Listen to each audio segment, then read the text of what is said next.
a ênfase na casa de Deus. Por exemplo, você se lembra certamente do Salmo 84, dentre os mais conhecidos: quão amáveis são os teus tabernáculos, Senhor dos exércitos.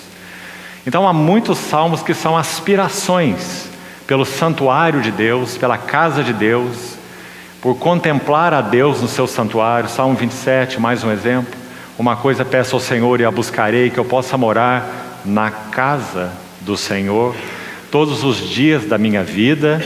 Então ele vai explicar o que é essa casa, não uma casa geográfica, literal, mas uma realidade espiritual, já que Davi não era um sacerdote, ele não poderia servir na casa natural, não era um descendente de Levi. Então ele está falando de uma casa que não é o templo em si mesmo. Ele diz: morar nessa casa para contemplar a beleza do Senhor e meditar no seu templo. Então é muito claro que Davi está usando uma linguagem não geográfica, não é? Mas uma linguagem tipológica, que fala de uma realidade espiritual. Morar na casa do Senhor. Então, mais uma vez, olhe para esse texto. E antes de seguir, entrar e já dizer para você qual será o nosso tema para essa reunião, observe um detalhe aqui muito bonito e importante para aqueles que estudam e apreciam a palavra de Deus, e particularmente o livro dos Salmos.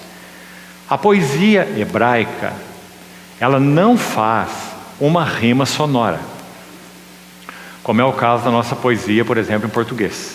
Os versos vão rimar a final de cada estrofe, de cada verso com outro verso, promovendo aquela rima.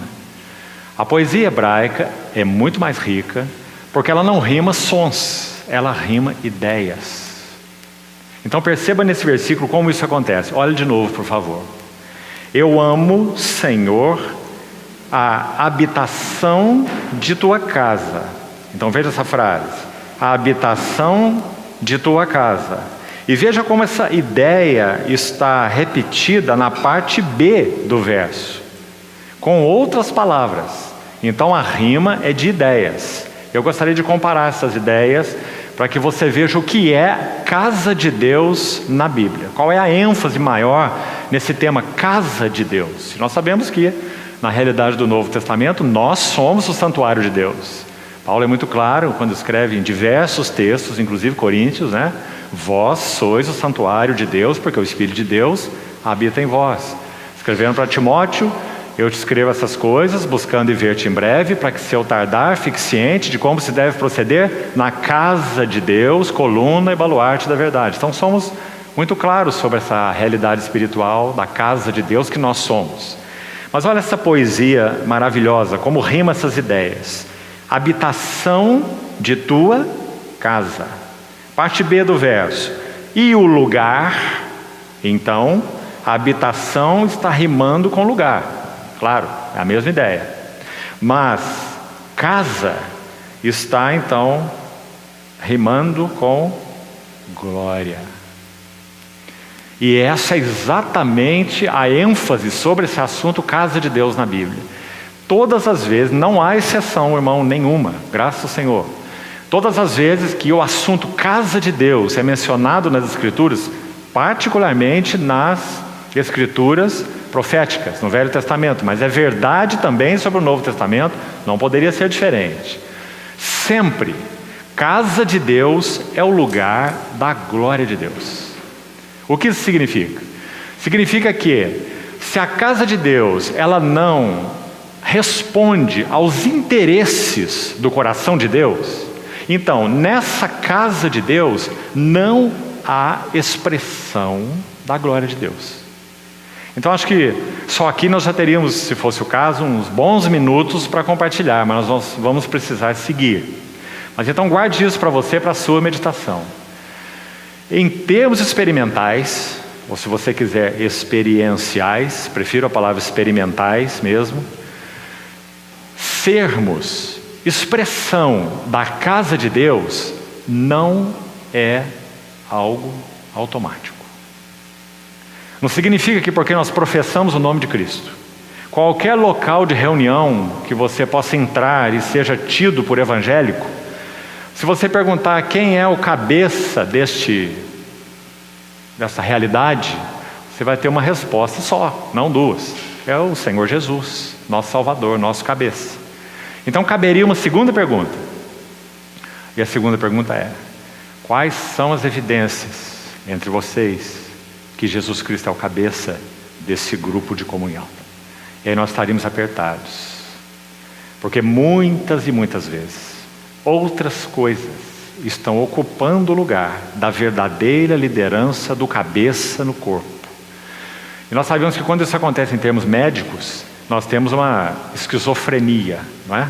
Um corpo que se movimenta sem controle da cabeça é convulsão, não é? Não há nenhuma harmonia, não há nenhum controle, não há nenhuma liderança.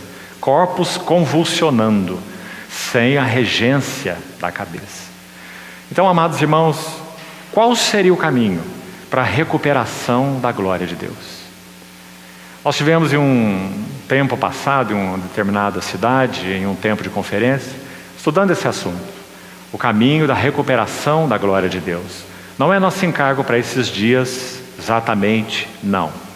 Mas nós estaremos aqui nesses dias, sim, meditando sobre esse assunto da recuperação da glória de Deus na casa de Deus.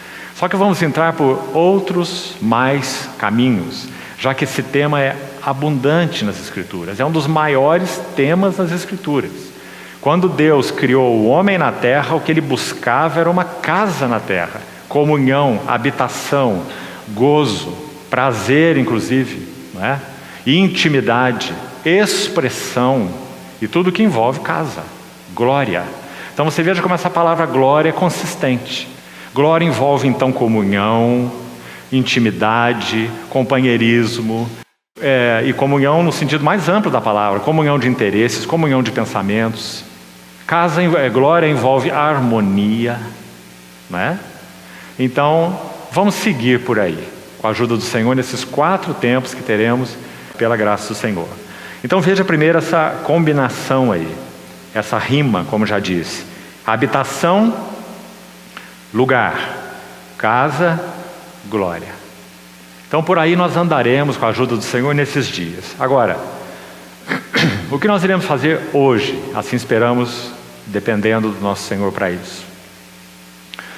Nós vamos ver um pouco do preparo do Messias servo para cuidar dos assuntos da casa de Deus. É muito evidente, irmãos, e acho que poderíamos já desde o início abrir nossas Bíblias nesses textos. Vamos fazer, por favor, antes de fazermos mais comentários. Abra, por favor, em Marcos capítulo 6, e vamos ler um primeiro texto. E a partir daqui entramos com mais detalhes. Marcos capítulo 6. Abra, por favor. E vamos ler com cuidado e atenção os 6 primeiros versículos. Marcos 6, de 1 a 6.